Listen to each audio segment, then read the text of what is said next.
Hi, my name is Mark. Shut up! So, you probably read the title, and were wondering, what the hell is wrong with this guy and his clickbaity titles? but I really mean it. If you play guitar and you can't play this one thing right, then you're not playing well enough. How dare you say such a thing? And what you gotta be good at and play right is everything that has to do with bending.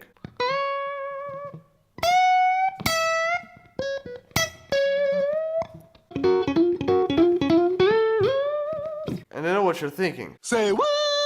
What's wrong with this guy? I can obviously bend a string.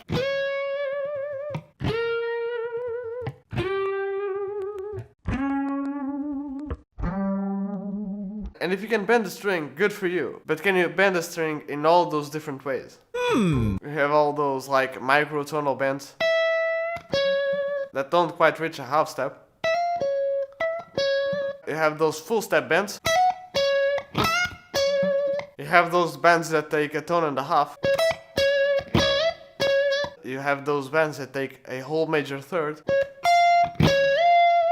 You have those crazy Jeff Beck Guthrie Govan bands like. You have those Marty Friedman like wiggles. You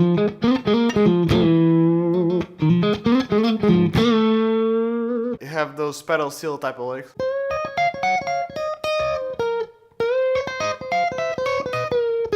And then you can have combinations of many of these. For instance, the infamous David Gilmour lick.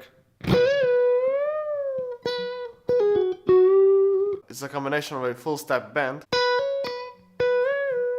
with a major third bend, making it what is commonly known as an overbend. And so on and so forth. My fingers hurt. And I know what many of you are probably thinking by now. Well, yeah, bending is cool and all, but why is it so important, and why am I not playing guitar properly or whatever if I'm not bending right? Well, here's the thing, and it's just my opinion, but I think you should be aware of this.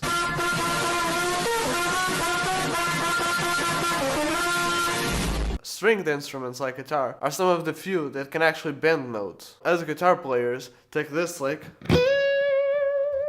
for granted. And many times we actually use these kinds of bends just kind of a tease to keyboard players and piano players and saxophone players who can't bend notes. Loser. And especially in genres like jazz.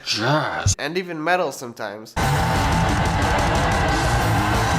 Guitar players are many times really focused on either kind of mimicking other instruments or having this kind of, I don't know, I suppose it would be kind of a clinical type of playing where each and every note has the same dynamics and the same attack and definition. And don't take me wrong, that's a part of guitar playing too. We have all heard these stories of jazz guitar players trying to mimic horn players and saxophone players and piano players. And in metal music, for instance, many players try to have this kind of pristine technique where each and every note sounds the same and you're able to sneak in all those 16th notes and 32nd notes and you can clearly hear each one of them and whatsoever. And again, that's also a part of guitar playing and I'm not dissing it at all. I also do those crazy fast arpeggios.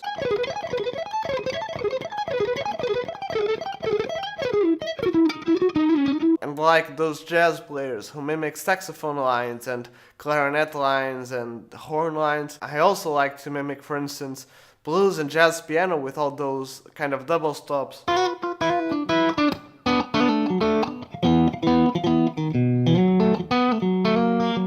And of course I can do it, but if you want to play all the melodic minor modes and the harmonic minor modes and harmonic major modes at 300 BPMs completely clean, go for it. Just like you can never have enough knowledge, you can't ever be too proficient at your own instrument. But, and again, it's at least my opinion, Anybody care what this guy thinks? No! if you're playing an instrument like guitar, where you have the ability to do bends, which is a thing that not every instrument can do, if you want to call yourself a guitarist, you gotta be good at bending. If you say you play guitar, and then you go for a bend and you're like...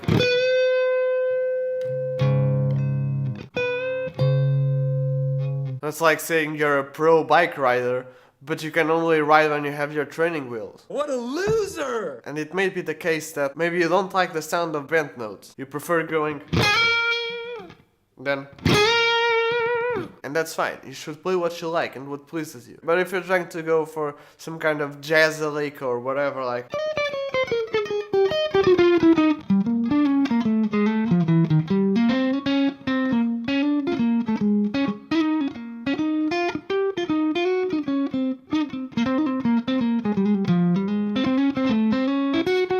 saxophone player can play that, a piano player can play that, a horn player can play that, and a guitar player can play that. But if you're playing something like...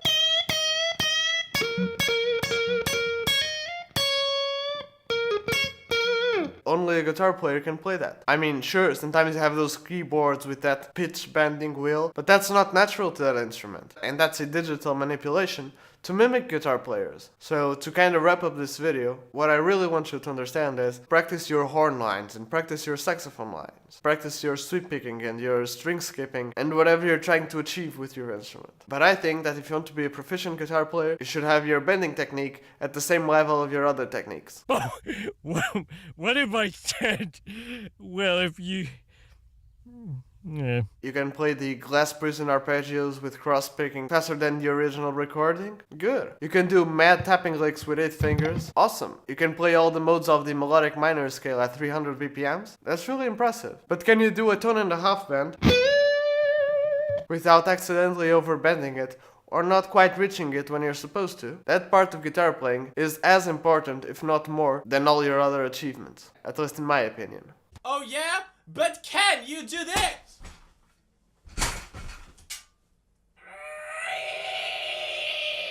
And yeah, I guess that's it. Again, thank you so very much for watching. What do you guys think of all this kind of bending nonsense? About my kind of bending technique ranting video, I guess? Leave your comments below. If you like this video, leave a like and please consider subscribing. Madness! I have other videos about guitar and music in general that you may want to check out. I am interested.